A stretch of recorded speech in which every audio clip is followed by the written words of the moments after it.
प्रधानमंत्री ने हैट्रिक बोल दिया, हर कोई बोल रहा है हैट्रिक, अखबारों में दरबारी सब लोग कह रहे हैं, हम लोग भी मायूस हो जाते हैं। कुछ देर के लिए मैं भी हो गया था, सच बात यह है।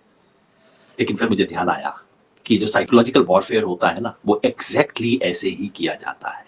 ये जो मनोवैज्ञानिक खेल होते हैं, खेल ये होता है कि सच के एक छोटे से अंश को लेके इतना बड़ा गुब्बारा बना दो कि उसके अंदर सब कोई चीज डूब जाए, उसमें दब जाए, कुछ दिखाई ना दे, और इतनी डुगडुगी पीट दो कि उस शोर के अंदर बाकी आप पूछना ही भूल जाए कि भाई ये बात सच है कि नहीं है।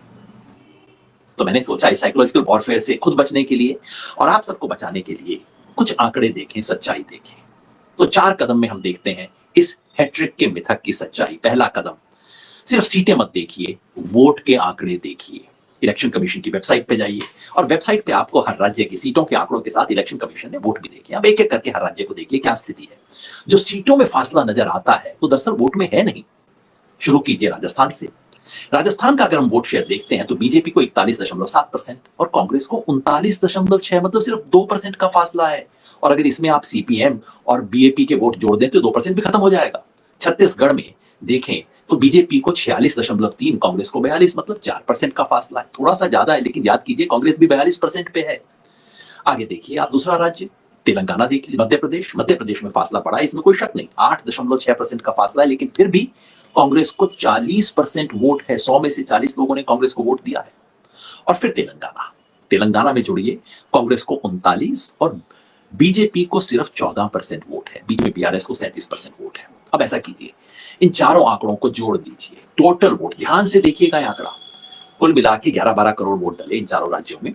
बीजेपी को 4,81,33,463,463 और कांग्रेस को जो हार गई उसे 4,90,77,907।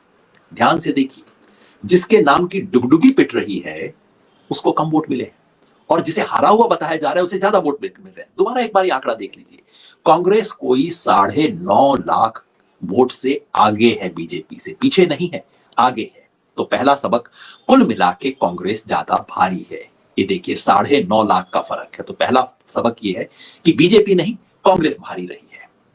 अब आप कहेंगे साहब जरूर भारी रही होगी, लेकिन 3 राज्यों में तो कांग्रेस जीत गई ना, और अब यहां जीत गई तो अब लोकसभा में जीतेगी ना। ना ना ना। तो दूसरा कदम लीजिए, इतिहास को एक बार ध्यान से देखिए। इन तीनों राज्यों में प्रधानमंत्री आधी बात बताते हैं, आधी बात भूल जाते हैं। तो चुनावी इतिहास को याद कीजिए। ये कोई पहली बार नहीं है कि 3 राज्यों के चुनाव के एकदम बाद लोकसभा के चुनाव होंगे। ये बार बार पिछले 20 साल से हो रहा है। 2003 में क्या हुआ था? 2003 में इन तीनों विधानसभा चुनाव में कांग्रेस हार गई थी, बीजेपी जीती थी। और 2004 का जब लोकसभा चुनाव हुआ, कांग्रेस जीत गई। 2008 में विधानसभा में कांग्रेस 1 जीती, बीजेपी 2 जीती, लेकिन लोकसभा में कांग्रेस आगे थी। 2013 में विधानसभा में भी बीजेपी जीती, लोकसभा में भी बीजेपी जीती, लेकिन 2018 में विधानसभा में कांग्रेस जीती, लोकसभा में पलट के बीजेपी जीत गई। मतलब कि कोई पत्थर की लकीर नहीं है। इतिहास का यह सबक है कि विधानसभा चुनाव में कौन सी पार्टी जीतती है, उसके नतीजे लोकसभा में पलटे जा सकते हैं। 2 बार पलट चुके हैं, एक बार कांग्रेस ने पलटा था, एक बार बीजेपी ने पलटा था। तो भाई 2023 का आंकड़ा 24 में क्यों नहीं पलट सकता? कौन सी पत्थर की लकीर है? अब आप कहेंगे ये तो पुरानी बातें हैं साहब, 2024 की बात कीजिए। चलिए तीसरा कदम उठाते हैं, 2024 का समीकरण समझते हैं। याद रखिए, 2024 के समीकरण के लिए ये 3 राज्य इंडिया अलायंस या विपक्ष के लिए बहुत जरूरी नहीं है, ये बीजेपी के लिए जरूरी है। ये राज्य बीजेपी ने गुजरात, मध्य प्रदेश, छत्तीसगढ़, राजस्थान, यूपी में लगभग झाड़ू लगा दी थी पिछली बार। और समीकरण ऐसा है कि बीजेपी को इन चारों राज्यों में पूरी तरह से झाड़ू लगाना फिर जरूरी है।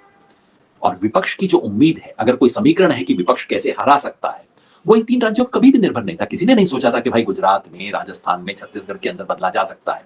विपक्ष का अगर समीकरण है इंडिया गठबंधन का, तो वो कर्नाटका, महाराष्ट्र, बिहार, बंगाल, इन पे निर्भर है, जहां बीजेपी के पास बहुत सीटें हैं और पलटी जा सकती है।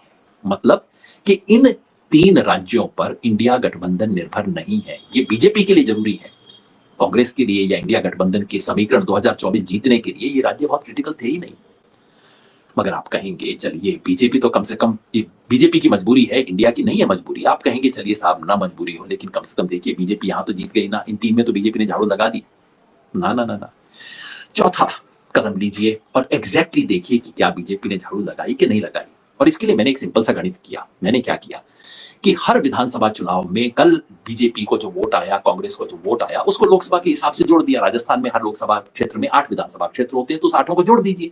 इसी तरह से हर राज्य के अंदर जोड़ दिया और देखा कि एग्जैक्टली कल का गणित हो तो आज क्या होगा। मध्य प्रदेश में 2019 में बीजेपी को 29 में से 28 सीट मिली थी, कांग्रेस को मिली थी 1। और अगर कल के नतीजे को मध्य प्रदेश में लोकसभा के हिसाब से जोड़ दिया जाए तो बीजेपी को मिलेंगी 24, कांग्रेस को 5। मतलब इतनी बुरी तरह से हारने के बाद भी कांग्रेस 1 से 5 पे जा रही है।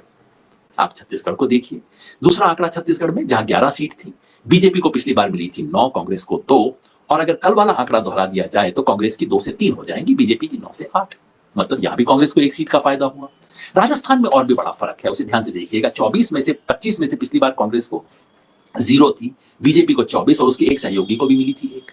अगर कल के आंकड़े को दोहरा दिया जाएगा तो बीजेपी को मिलेगी 14, कांग्रेस को मिलेगी 11 का फायदा है।